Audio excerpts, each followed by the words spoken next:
Mohon perhatian, tekan tombol subscribe. Terima kasih atas perhatiannya.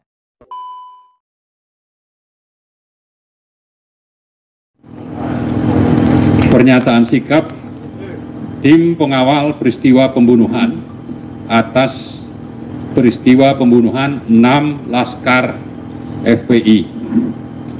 Kami dari TP3, 6 warga sipil atau Laskar FPI dengan ini menyatakan akan melakukan advokasi hukum dan HAM berkelanjutan agar kasus pembunuhan atas 6 warga sipil atau Laskar FPI terungkap jelas dan pelakunya diadili sesuai hukum yang berlaku. TP3 melakukan langkah-langkah advokasi setelah mengamati secara cermat sikap, kebijakan, dan penanganan kasus oleh pemerintah dan Komnas HAM yang kami nilai jauh dari harapan dan justru cenderung berlawanan dengan kondisi objektif dan fakta-fakta di lapangan. Pada tanggal 7 Desember 2020, Kapolda Metro Jaya Fadil Imran mengatakan 6 orang Laskar FPI tewas dalam baku tembak karena mereka melakukan penyerangan terhadap jajaran Polri yang sedang menjalankan tugas penyelidikan kasus Habib Rizik Syihab. Belakangan pada 14 Desember 2020, Polri menyatakan 2 Laskar FPI tewas dalam baku tembak dan 4 orang lainnya ditembak karena berupaya merebut pistol petugas di dalam mobil. Polisi terpaksa melakukan tindakan tegas dan terukur, kata Direktur Tindak Pidana Umum Badan Reserse Kriminal Polri, Brigadir Jenderal Andi Rian. Dari kompilasi informasi yang dilakukan, TP3 menemukan fakta bahwa Laskar FPI tidak memiliki senjata, tidak pernah melakukan penyerangan, dan dengan demikian tidak mungkin terjadi baku tembak. TP3 meyakini yang terjadi adalah pembunuhan dan pembantaian yang patut diduga telah direncanakan sebelumnya.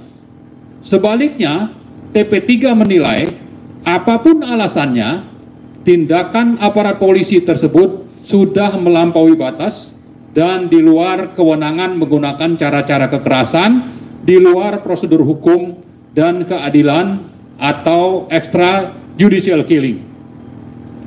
Tindakan brutal aparat polisi ini merupakan bentuk penghinaan terhadap proses hukum dan pengingkaran atas azas praduga tidak bersalah dalam pencarian keadilan, sehingga bertentangan dengan Pancasila, Undang-Undang Dasar 1945, dan peraturan yang berlaku.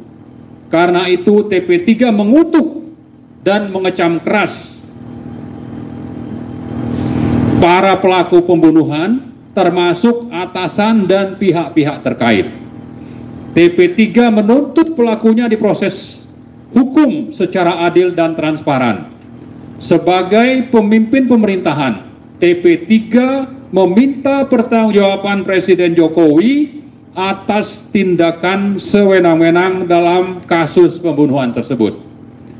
Sementara itu, dalam konferensi pers 8 Januari oleh Komnas HAM menyatakan 2 mobil Laskar FPI menghalang-halangi tugas polisi mengintai HRS, sehingga terjadi bentrok yang menyebabkan 2 Laskar tewas.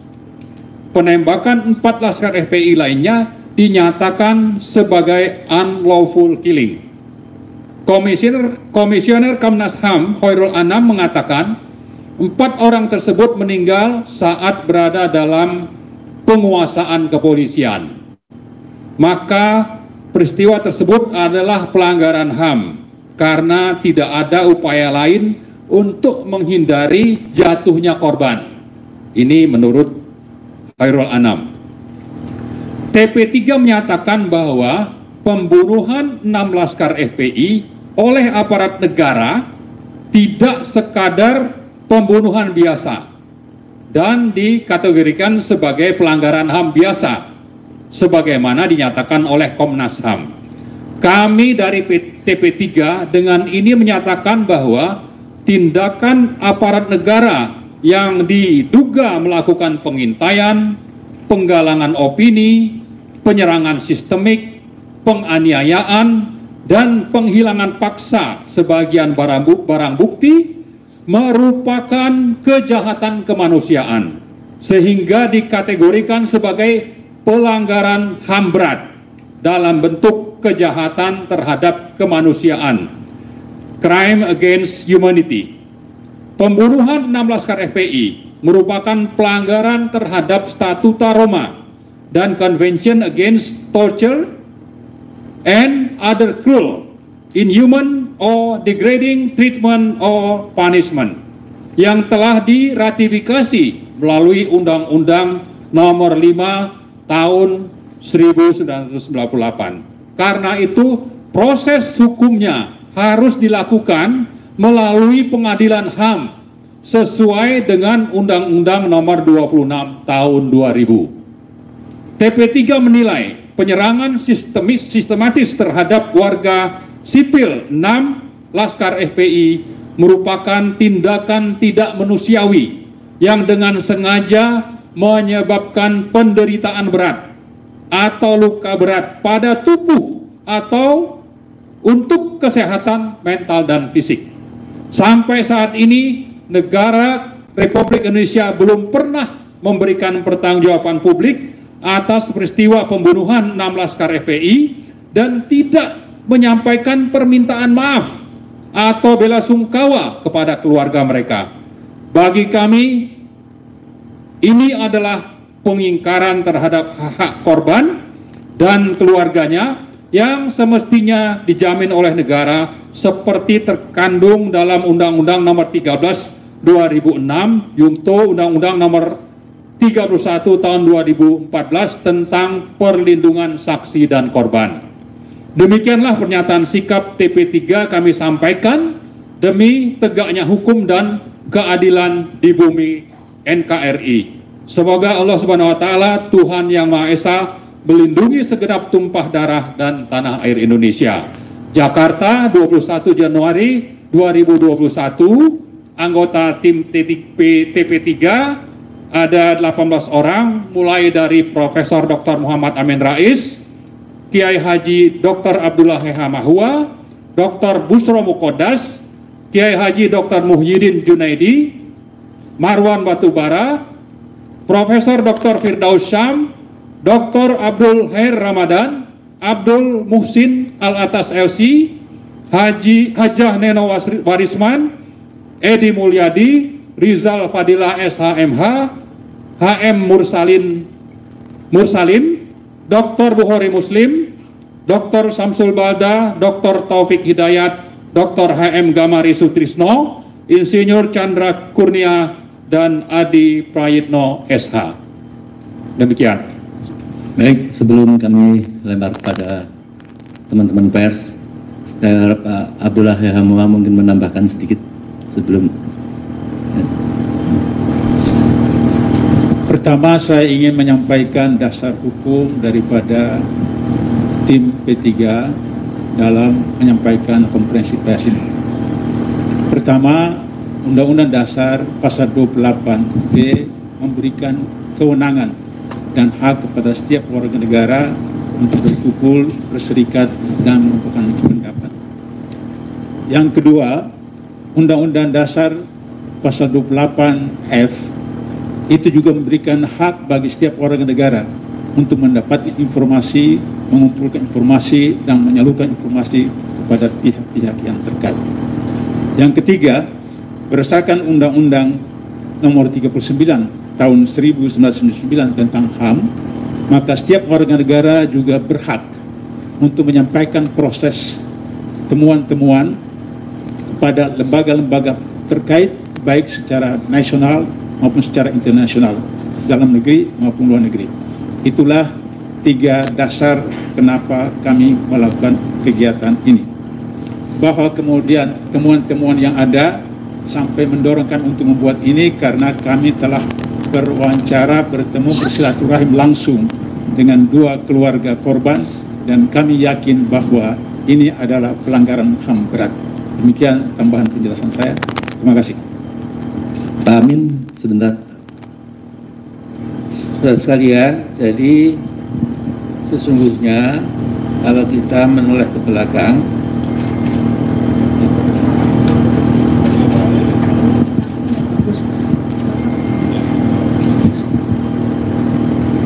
jadi dulu kita masih ingat 1998 itu ada mass killing dalam peristiwa Banyuwangi.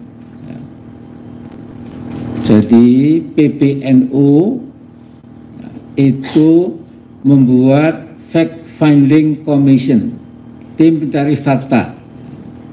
Anggotanya Kiai Haji Said Akil Siraj, yang kedua Rozi Munir, ketiga, keempat, dan lain-lain saya lupa.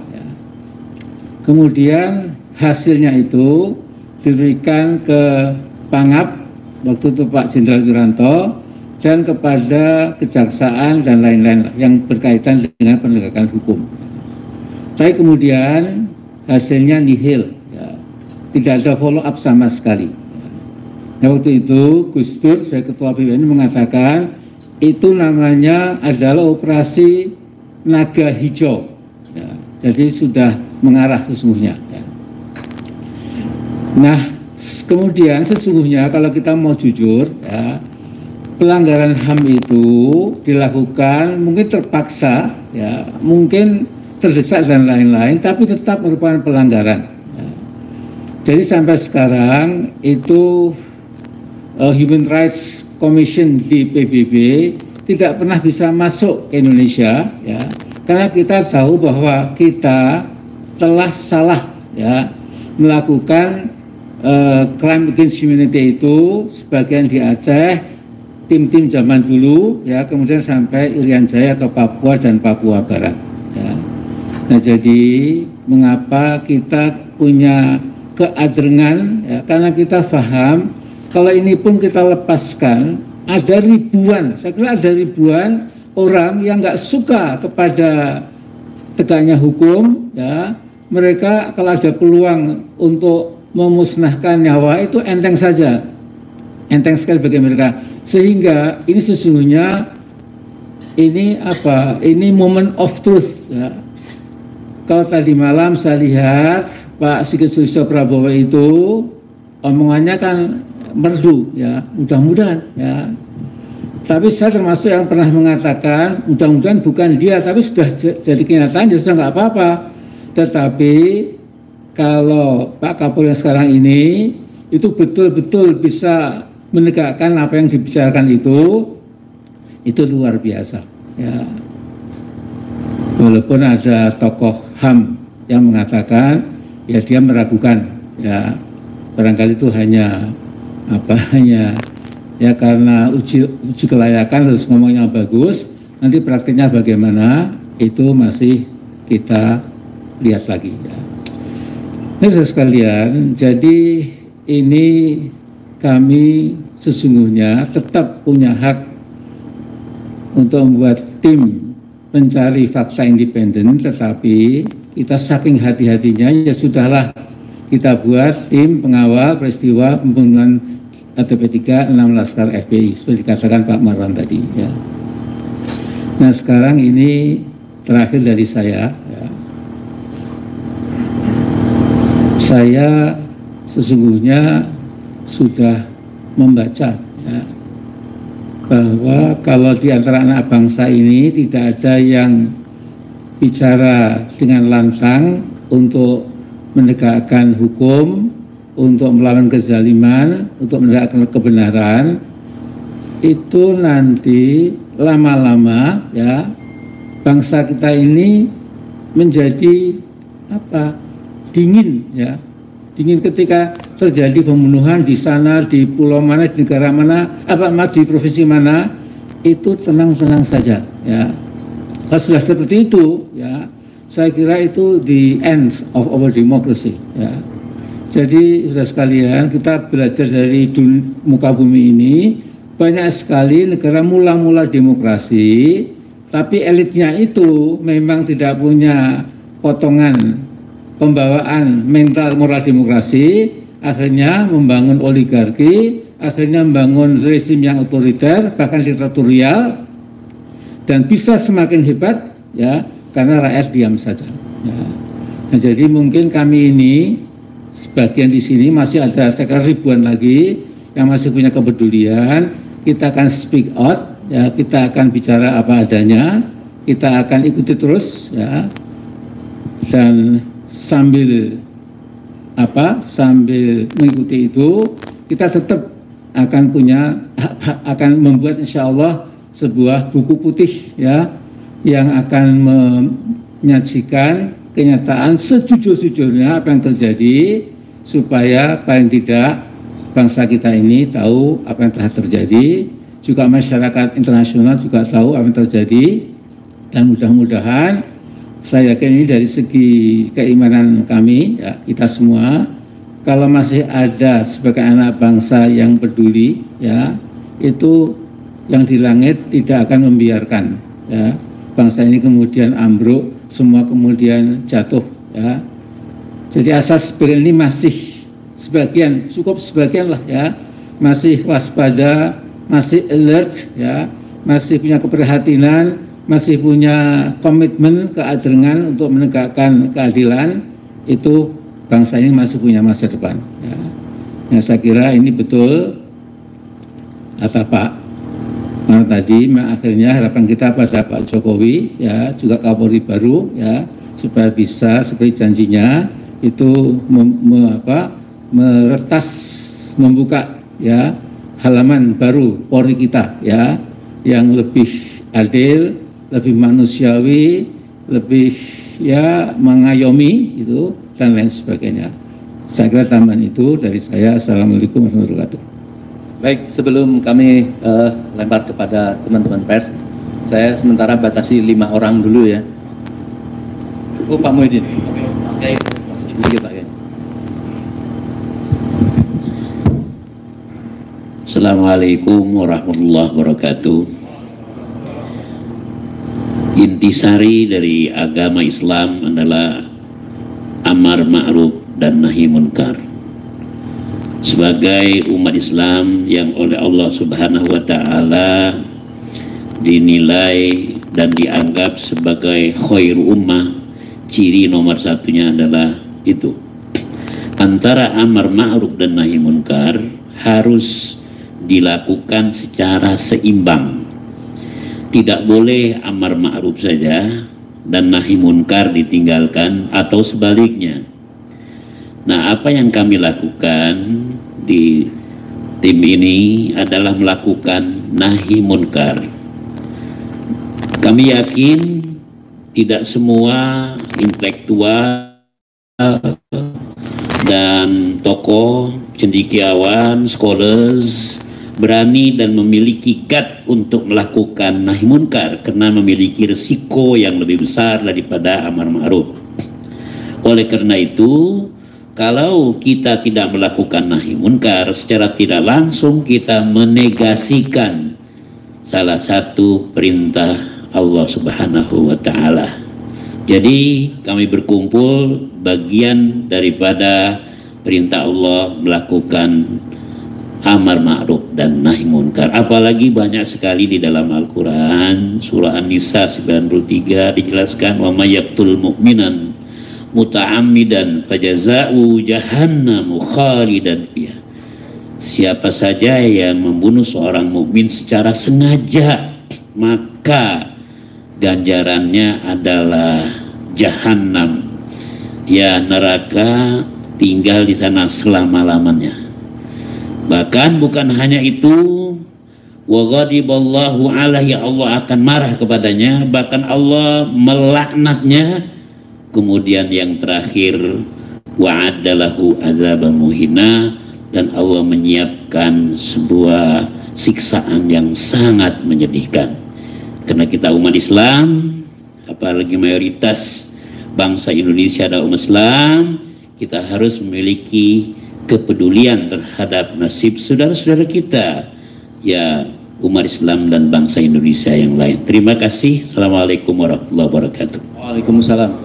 Sebelum kami lempar ke teman-teman pers, kami mengingatkan untuk kita menjaga jarak, jangan sampai di tengah-tengah ini tadi salahkan. Kami silakan untuk menjaga jarak. Kami silakan kepada Bapak Taufik dari Suara Islam. Saya Taufik Hidayat dari Suara Islam, ingin menanyakan terkait dengan apa yang disampaikan temuan dari Komnas HAM.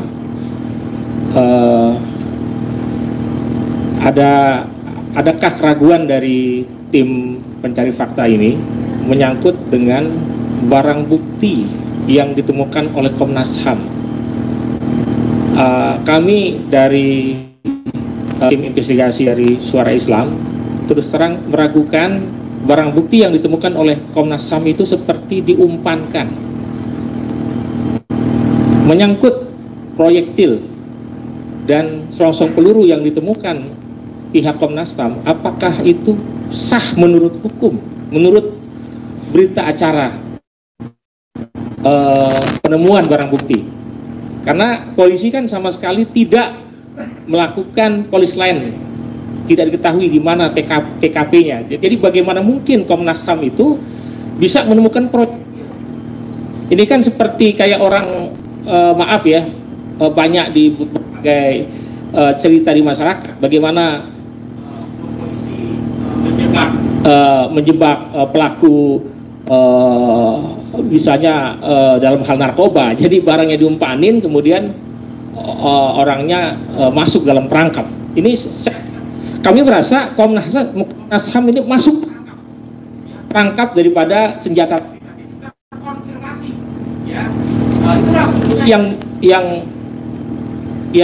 yang membuat Komnas HAM jadi merasa pembunuhan terhadap dua syuhada ini merasa sah secara hukum karena menyerang. Dan yang kedua, apa yang akan dilakukan oleh tim ini terhadap Ketua Komnas HAM, ya Bapak Damanik, ya, karena hasil daripada wawancara kami dari Suara Islam kepada para syuhada, mereka sangat sakit hati terhadap Ketua Komnas HAM yang menyatakan bahwasanya para anak-anak mereka ini menyerang orang yang tidak dia kenal sesungguhnya. Inilah yang dalam tanda kutip ya kurang ajar dari pihak Ketua Komnas HAM, menyerang polisi. Dari mana tahu anak-anak ini menyerang polisi sambil tertawa-tawa. Nah, ini saya pikir jangan-jangan Ketua Komnas HAM ini punya video, dia bisa lihat bagaimana anak-anak Laskar FPI ini melihat menyerang orang yang dia tidak kenal sambil tertawa. Mungkin ini yang Kang Edi Mulyadi ya di FN sudah mengangkat ini ya. Dan kok bisa ya Ketua Komnas HAM itu bisa menyakiti perasaan dari orang tua korban. Terima kasih. Assalamualaikum warahmatullahi wabarakatuh. Baik, untuk Pak Edi Mulyadi dan Pak Wirawan karena menyangkut masalah hukum.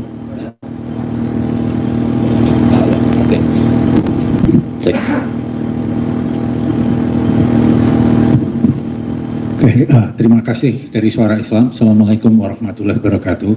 Pertama-tama untuk rekan wartawan ya, tadi ada dua dokumen yang kami bagikan. Yang satu adalah short form atau versi pendek yang kami bacakan, versi panjang dan detailnya ada di lampiran, yaitu lebih detail dari apa yang kita sampaikan yang dibacakan oleh Pak Marwan. Sebenarnya dengan pertanyaan dari Suara Islam mengenai barang bukti, ya, kami berpendapat bahwa barang bukti itu, ya, kalau Komnas HAM mengatakan bahwa itu adalah pernah dikuasai atau digunakan oleh Laskar FPI, maka seharusnya dugaan yang sah untuk itu adalah jika ada sidik jarinya, ya. Jadi ada sidik jari yang dikenal pada FPI dan sidik jari yang ada pada barang bukti itu. Nah, kalau tidak ada sidik jarinya itu, bagaimana bisa menduga bahwa ini miliknya Laskar, gitu ya. Terus kemudian bagaimana juga tidak dijelaskan di dalam laporannya Komnas HAM itu adalah bagaimana proyektil itu atau selongsong peluru barang bukti yang ditemukan.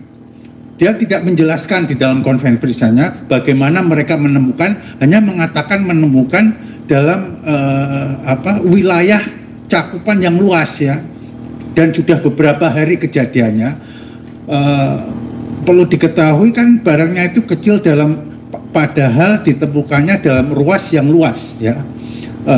Bagaimana itu ditemukan? Apakah disodorkan oleh polisi ataukah dia yang menemukan sendiri setelah sekian hari? Itu juga tidak dijelaskan ya.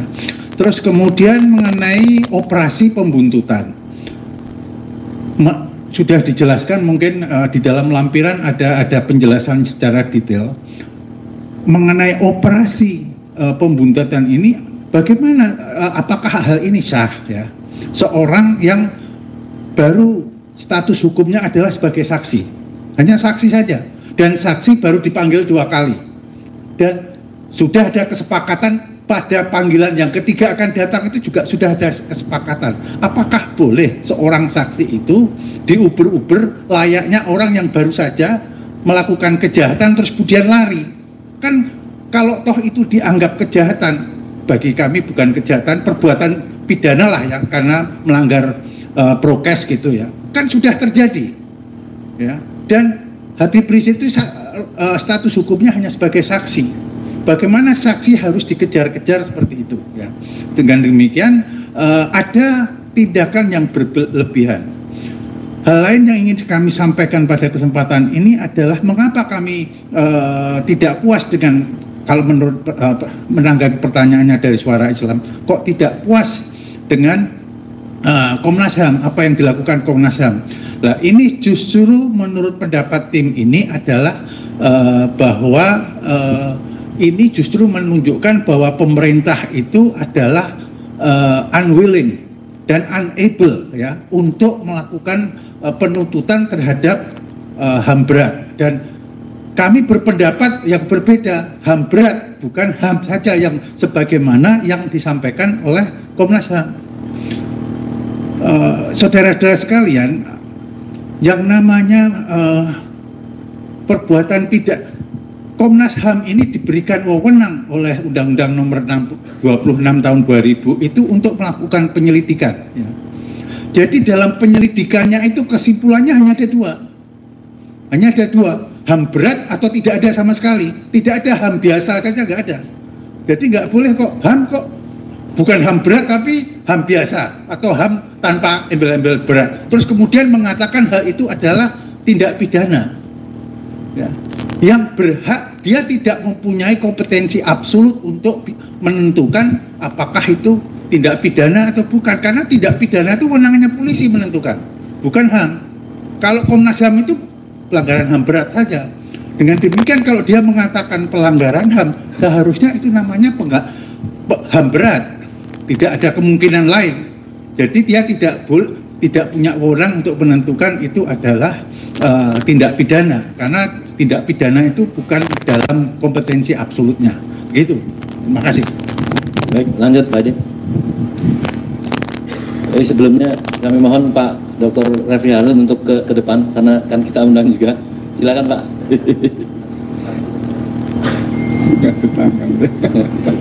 Bos, lagi puasa, sakit gigi. Baik, terima kasih. Assalamualaikum warahmatullahi wabarakatuh. Jadi pertanyaan Saudara Taufik ini nakal betul, sampai dia menggunakan istilah perumpamaan barang narkoba yang sudah disiapkan. Saya pakai motor misalnya, dicegat malam-malam, periksa waktu saya agak meleng, salah satu anggota masukin, kamu bawa narkoba Edi, gitu kan. Pak Wiratwan Adnan juga mempertanyakan dari mana asal sumbernya barang-barang ini, apakah disodorkan oleh polisi atau menemukan di lapangan, mengingat ada jeda waktu saat peristiwa dan saat Komnas HAM melakukan penyelidikan di lapangan. Saudara sekalian, kalau TP3 ini kami bentuk memang didasari utamanya, selain tadi Bang Abdullah Hemahua menyebut dasar hukumnya pasal sekian, juga karena memang ada rasa sangat kecewa dan tidak puas terhadap kinerja Komnas HAM. sebuah lembaga negara yang dibiayai oleh APBN, artinya dibiayai oleh rakyat, ternyata kami menilai hasilnya jauh dari yang seharusnya, jauh dari yang semestinya. Dalam paparan yang 5 halaman disebutkan Komnas HAM cenderung hanya menggunakan informasi dari pihak kepolisian untuk dijadikan sebagai laporan. Misalnya dalam laporannya disebut-sebut ada mobil anggota Laskar menghalang-halangi tugas pengintaian petugas polisi. Ini kalimat yang dari huruf pertama sudah syarat dengan keamburadulan. Ada nggak bahasa Indonesia keamburadulan? Iya, pertama dia menyatakan mobil Laskar menghalang-halangi mobil petugas polisi. Dari mana Laskar tahu itu mobil polisi? Seluruh manusia Indonesia saya kira, kecuali pihak-pihak yang sangat tertentu, tidak tahu ada polisi yang membuntuti dan membunuh anak-anak muda itu sampai Senin siang hari Kapolda Metro Fadil Imran memberikan siaran pers yang mengaku dibunuh oleh anak buah saya. Tidak ada. Dalam peristiwa itu tidak tahu yang membuntuti itu adalah petugas kepolisian. Tidak ada marka di tanda-tanda di kendaraannya, tidak ada weh polisi berhenti minggir, nggak ada begitu. Jadi kalimat-kalimat ini sungguh sangat tendensius seperti yang disampaikan oleh Sekretaris Umum Munarman atau tim advokasi yang kemarin sempat disampaikan. Ketua Komnas HAM dan lembaganya sengaja membangun narasi yang menyesatkan dan menyudutkan berkali-kali. Jangan jauh-jauh dalam laporan resmi Komnas HAM saja dia menggunakan, ini kita debatable ya, menggunakan frase Muhammad Rizik Syihab, yang frase ini diperkenalkan oleh polisi untuk tanda kutip menandingi HRS, Habib Rizik Syihab. Buat kita seperti tidak ada masalah, tapi buat sekelompok orang yang sangat mencintai, mengikuti, menjadi murid, HRS itu Habib Rizik Syihab diucapkan dengan takzim. Ada takzim, ada rasa hormat. Dan penguasa sengaja memperkenalkan MRS untuk mereduksi. Dan itu digunakan berkali-kali oleh Komnas HAM. Dalam sebuah webinar bahkan Ahmad Taufan Damanik memerlukan jeda 1, 2, 3 detik sampai akhirnya menyebutkan Pak Rizik Syihab dalam kalimatnya. Jadi saudara kalian, Komnas HAM ini harus dipertanyakan, diingatkan lagi bahwa Anda berkumpul di situ, orang-orang dipilih, orang-orang yang dianggap punya integritas dan kemampuan, kapasitas, kapabilitas, dibiayai oleh uang negara, uang rakyat. Please, bekerja untuk rakyat. Coba ketika dia menyebut ada 4 laskar yang ditembak, 2 laskar mati karena tembak-menembak, ini semua bias. Dia dalam laporannya tidak menjelaskan bagaimana mungkin Fadil Imran ketika menjelaskan kepada publik lewat media bahwa ada 10 orang yang diambil tindakan tegas dan terukur, 6 tewas, 4 lari. How come? Mobil itu cuma berisi 6 orang, bos. Bagaimana sebut 10 orang, 6 tewas, 4 lari? Jadi Komnas HAM harus dikritisi. Menurut saya begitu. Jadi banyak beberapa hal lainnya yang saya kira nanti teman-teman lain akan menambahkan. Terima kasih banyak. Assalamualaikum warahmatullahi wabarakatuh.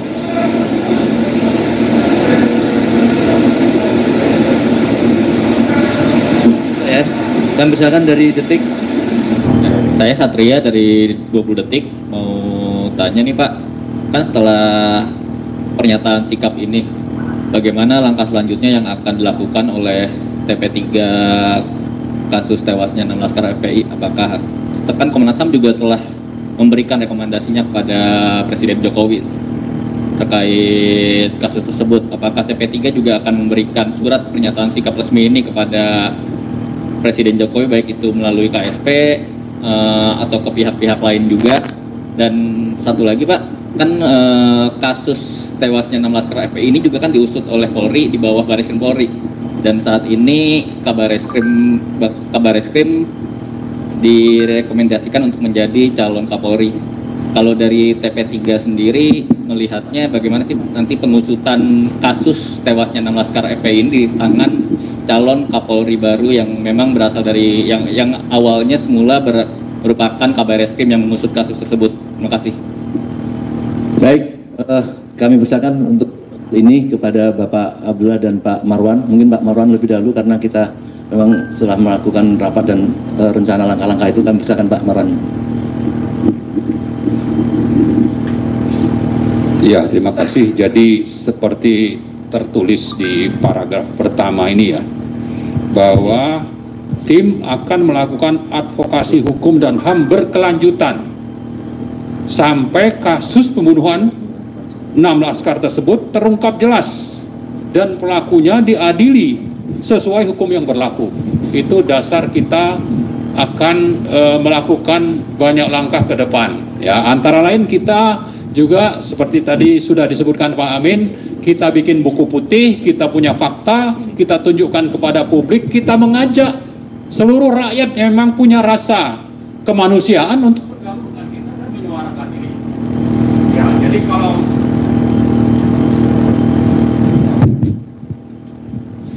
kalau sekedar Pak Jokowi, ya mungkin kita akan ke sana kalau memang perlu, ya. Lalu juga kita akan ke DPR misalnya, atau kemana yang kita anggap relevan untuk melakukan advokasi berkelanjutan ini, termasuk juga kepada lembaga-lembaga internasional yang relevan.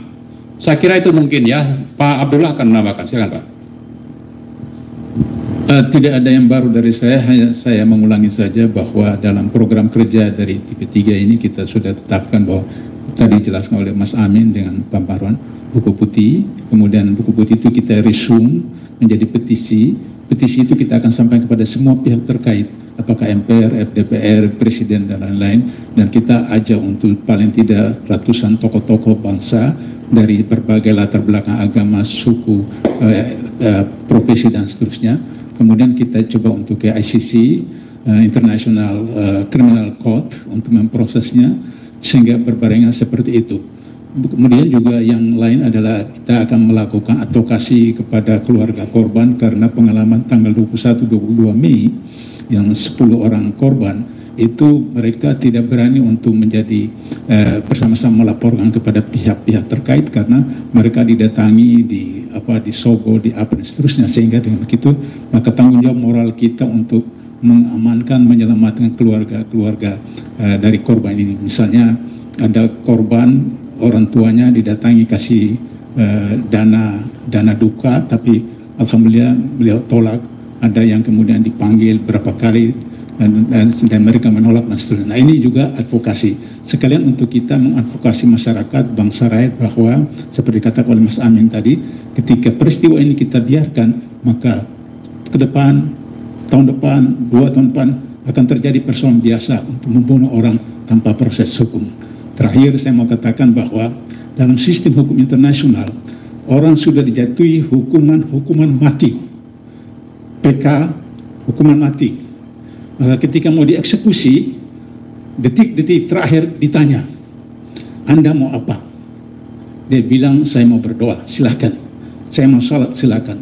Mau ketemu istri, silakan. Mau ketemu keluarga, silakan. Mau makan ini, silakan. Baru dieksekusi. Mereka statusnya cuma saksi, kok tidak diproses, dan SOP betul-betul langgar. Saya 12 tahun pengalaman di bidang ini, jadi saya tahu betul pelanggaran SOP yang luar biasa. Barangkali itulah yang membuat Barreskrim menjadi calon tunggal untuk Kapolri, karena berhasil melanggar SOP yang ada di polisi dan kemudian di undang-undang yang ada. Barangkali itu tambahan saya. Terima kasih. Ya. Jadi saya setuju semuanya. Cuma begini ya, kalau menurut ilmunya Pak Refdy Harun ya, yang pakar hukum ya, saya kulit-kulitnya ya, ada 2 macam crime. Actually ada 2 kinds of crime. Yang pertama crime of omission, yaitu kejahatan melakukan tindak kriminalitas itu ya. Yang kedua, itu juga crime, tapi crime of omission, ya, yaitu kejahatan dengan diam saja, tidak melakukan apapun. Ya.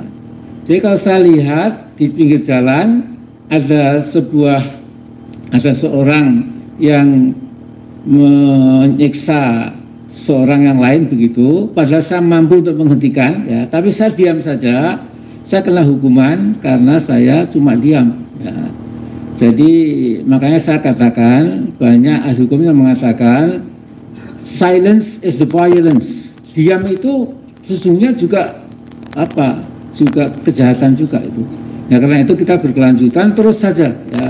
Karena saya katakan tadi, ini ada sesuatu the last bed of justice. Kalau ini pun biar kemudian hilang, akan ada ribuan orang-orang yang bengis, yang betul-betul gawat, itu akan seenaknya dan terus dilindungi. Itu akan membuat masa depan kita akan berat sekali. Terima kasih.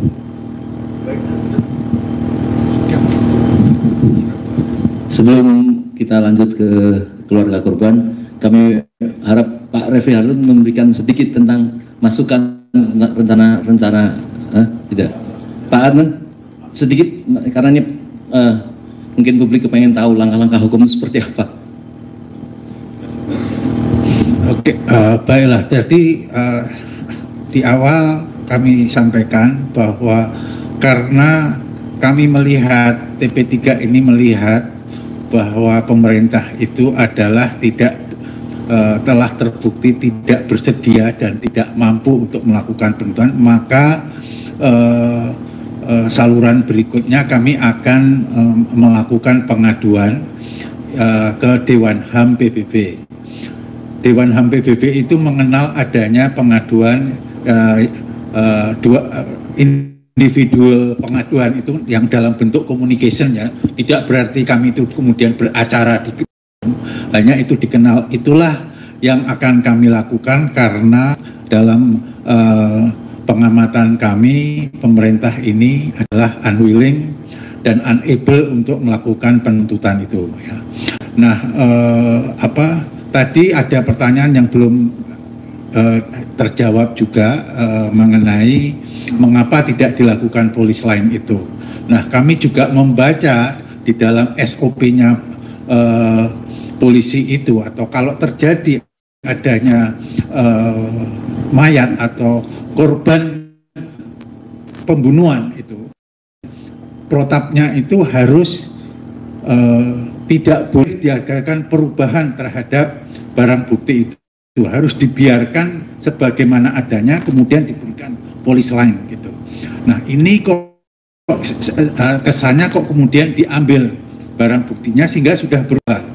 Karena adanya perubahan ini tentunya ini adalah bertentangan dengan rule of law-nya gitu, ya. Apa itu rule of law itu mengatakan bahwa dalam rangka menegakkan hukum, ya, petugas hukum itu terikat juga oleh ketentuan hukum gitu. Jadi dalam hal ini itulah yang dilanggar antara lain. Seharusnya kan diberikan polis lain, terus kemudian dibiarkan kalau ada yang mati, ada yang tertembak itu dibiarkan apa adanya. Karena keadaan inilah kami berpendapat telah terjadi yang dilakukan ini adalah merupakan pelanggaran HAM berat karena terdapat fenomena-fenomena, gejala-gejala yang menunjukkan adanya rencana yang dilakukan secara sistematis yang melibatkan suatu organisasi yang teratur gitu, ya. Jadi inilah makanya TP3 berpendapat pembunuhan ini dilakukan secara sistematis gitu. Terima kasih. Baik, kami lanjutkan dari keluarga korban. Bapak Suhada adalah orang tua dari Faiz, akan mewakili dari 6 syahid yang lainnya. Kami persilahkan Pak Suhada. Assalamualaikum warahmatullahi wabarakatuh. Bismillah. Sebenarnya kalau dari keluarga korban sebenarnya apa yang kami rasakan sudah bisa dirasakan oleh bangsa Indonesia. Jadi sebenarnya kami tidak perlu berbicara lagi menjelaskan bagaimana hancurnya perasaan kami, karena kami menyadari bahwa bangsa Indonesia ini adalah bangsa yang berkemanusiaan, adil dan beradab. Sehingga ketika ada kejadian atau peristiwa di luar kemanusiaan, maka bangsa ini akan merasakan sebuah hantaman yang luar biasa, perasaan yang hancur dan lain sebagainya. Itulah yang kami rasakan ketika kami pertama kali mendengar bahwa anak-anak dan putra-putra kami itu mati dibunuh polisi dari media. Itu sangat menyakitkan bagi kami. Karena apa? Karena tidak ada sepucuk surat atau datang pihak kepolisian kepada keluarga untuk mengabarkan bahwa Bapak, Ibu, mohon maaf, anak Bapak dibunuh. Gitu, ada basa-basinya gitu. Jadi bangsa ini, saya rasa bangsa yang berkemanusiaan, yang adil dan beradab ini bangsa yang penuh basa-basi, sopan santun, dan bangsa yang sangat memahami saudaranya, sesama bangsa, sesama anak bangsa. Tetapi ini tidak dilakukan oleh polisi. Mereka sampai detik sekarang ini tidak pernah menyampaikan bela sungkawa lain sebagainya kepada kami yang sedang hancur, perasaan kami remuk, jiwa kami ini semua. Karena putra-putra terbaik kami dibunuh tanpa alasan yang jelas, tanpa proses pengadilan, yang kalau dalam bahasa hukum extrajudicial killing. Ini sangat menyakitkan kami semuanya. Sudah habis air mata kami sudah untuk menangisi putra-putra terbaik kami. Yang kami tahu, pihak keluarga, putra-putra kami ini sedang memperjuangkan agama Allah, memperjuangkan bangsa dan negara ini, sedang berbuat baik, sedang beramal soleh, sedang berbakti kepada bangsa dan negara. Apa yang Anda tahu tentang putra-putra kami? Putra-putra kami, contoh salah satunya, mereka berjuang untuk bagaimana supaya peredaran miras ilegal itu bisa diminimalisir. Dan itu penjualan miras ilegal adalah melanggar konstitusi kita, melanggar hukum kita, dan mereka berjuang itu di KFPI ini, mereka berjuang itu untuk membersihkan penjualan miras ilegal. Mereka berjuang di bidang kemanusiaan,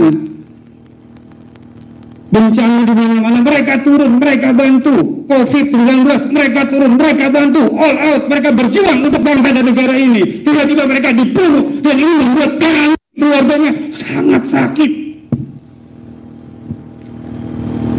Itu yang kedua.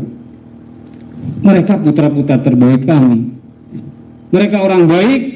Mungkin kali ini ucapan dari kami keluarganya, silahkan cross check kepada lingkungannya.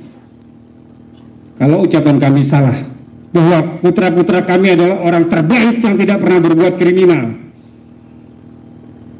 berbuat jahat pun kepada tetangga, bahkan kepada anjing sekalipun tidak pernah. Tanyakan kepada lingkungan.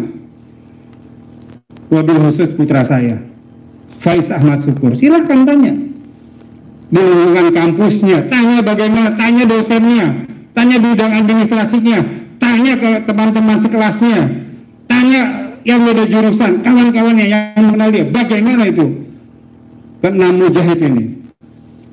Tanya kepada komunitas silatnya, tanya di tetangganya, silahkan tanya bahwa mereka adalah orang yang baik dan mereka putra terbaik kami. Lalu kenapa tiba-tiba dibunuh? Ini sangat sakit kami, benar. Ini mohon maaf kalau saya bicara rada-rada emosional. Karena kenapa? Karena saya melihat bahwa negara ini sama sekali tidak peduli dengan terbunuhnya 6 warga negara tanpa proses pengadilan. Tidak peduli sama sekali negara ini. Padahal saya baca di sila yang kedua, bangsa ini adalah bangsa yang berkemanusiaan, adil dan beradab. Di mana kemanusiaannya? Di mana keadilannya? Di mana beradabnya?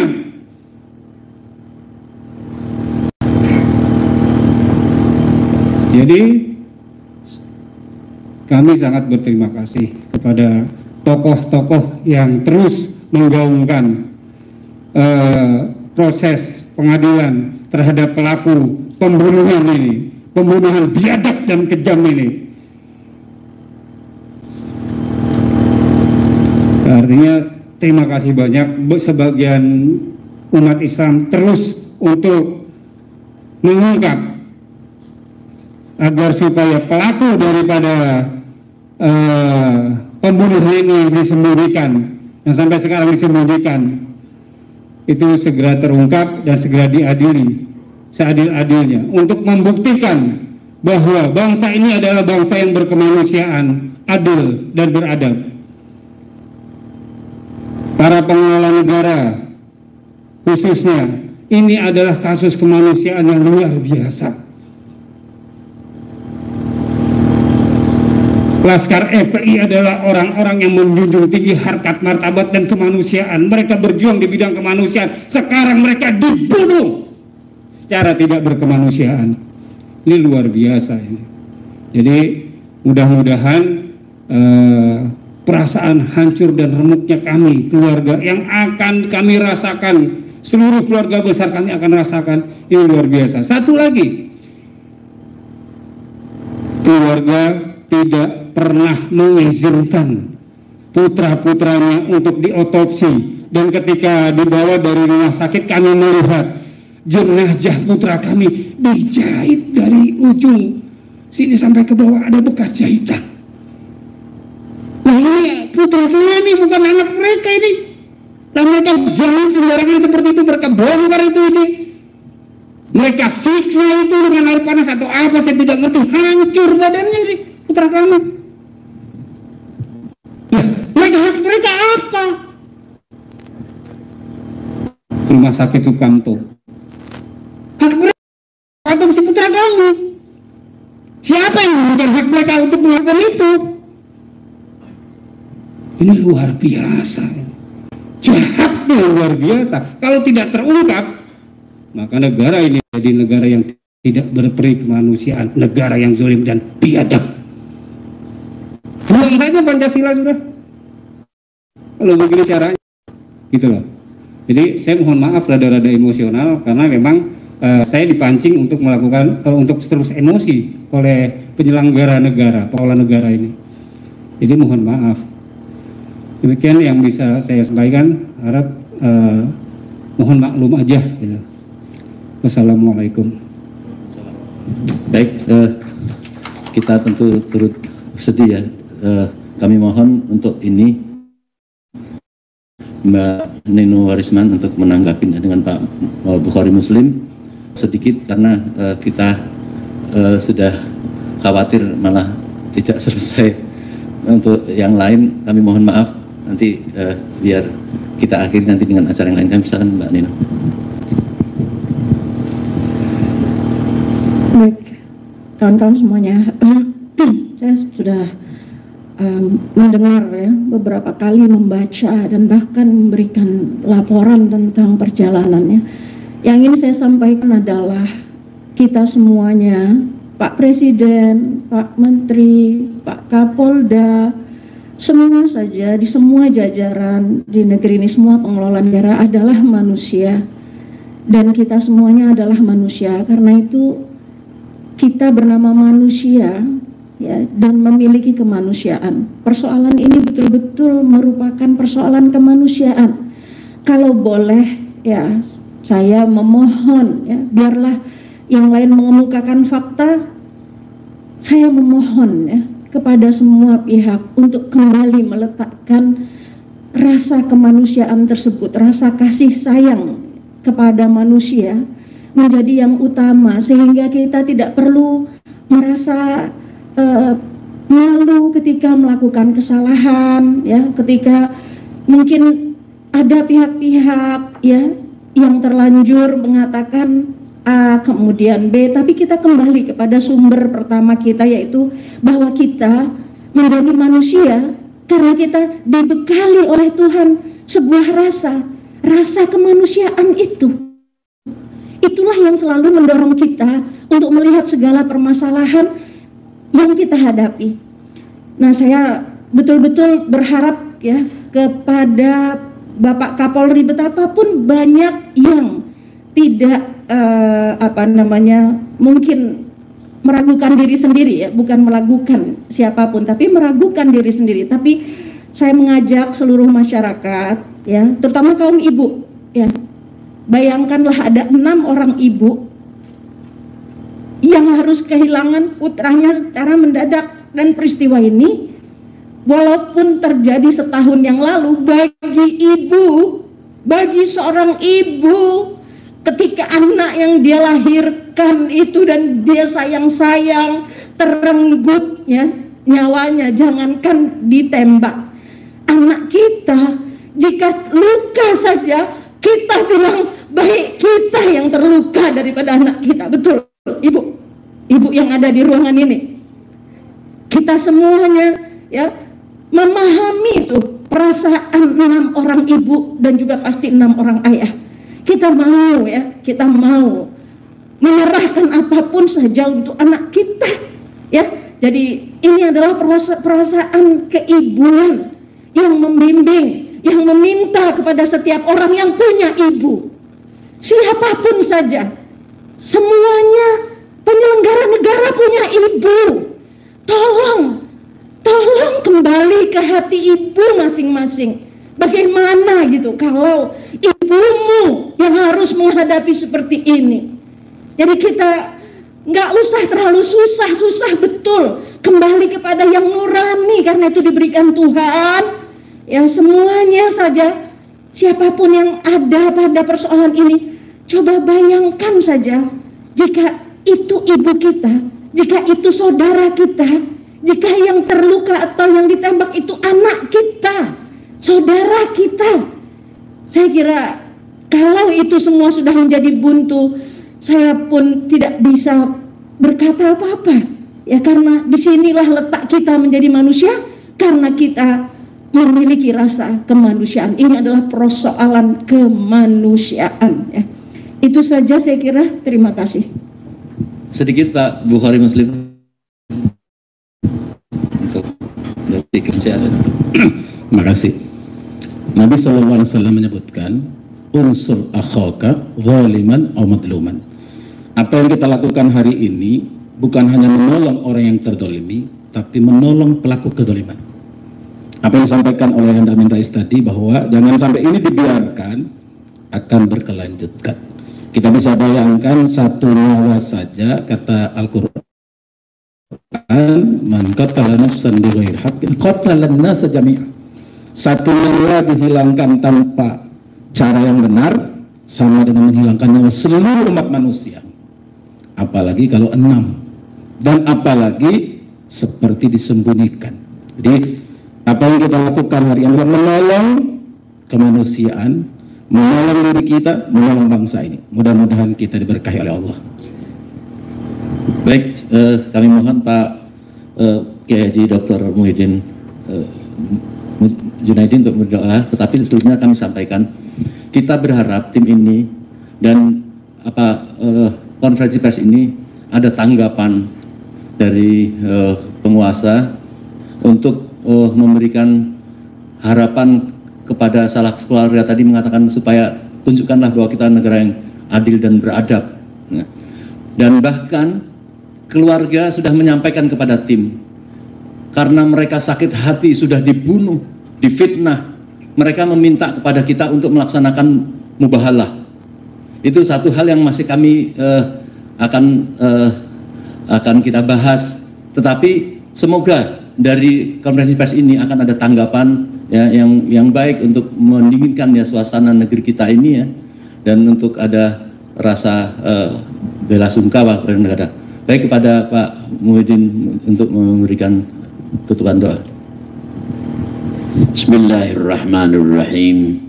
Assalatu wassalamu ala asyrafil mursalin habibina wa rasulina Muhammadin wa ala alihi wa ashabihi ajma'in. Allahumma inna nas'aluka ilman nafi'a wa rizqan wasi'a wa shifaan min kulli da'in wa amalan saliha birahmatika ya arhamar rahimin.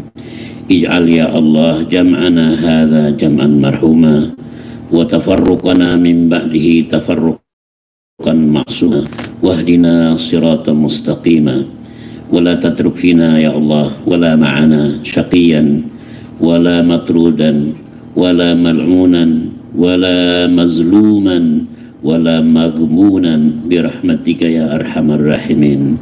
اللهم انصر الإسلام والمسلمين واجمع كلمتهم ووحد صفوفهم وأصلح ذات بينهم وانصرهم على عدوك وعدوهم واجعلهم من ورثة جنة النعيم. ربنا لا تؤاخذنا إن نسينا أو أخطأنا ربنا ولا تحمل علينا إصرا كما حملته على الذين من قبلنا ربنا ولا تحملنا يا الله ما لا طاقة لنا به واعف عنا واغفر لنا وارحمنا أنت مولانا فانصرنا على القوم الكافرين. اللهم بارك لنا في أسماعنا بارك لنا في أبصارنا واجعل ثأرنا على من ظلمنا واجعل ثأرنا على من ظلمنا واجعل ثأرنا على من ظلمنا وانصرنا على من عادانا ولا تعذبنا بذنوبنا ولا تعذبنا بذنوبنا من لا يخافك ولا يرحمنا برحمتك يا أرحم الراحمين. ربنا آتنا في الدنيا حسنة وفي الآخرة حسنة وقنا عذاب النار. وصلى الله على محمد وعلى آله وصحبه أجمعين والحمد لله رب العالمين.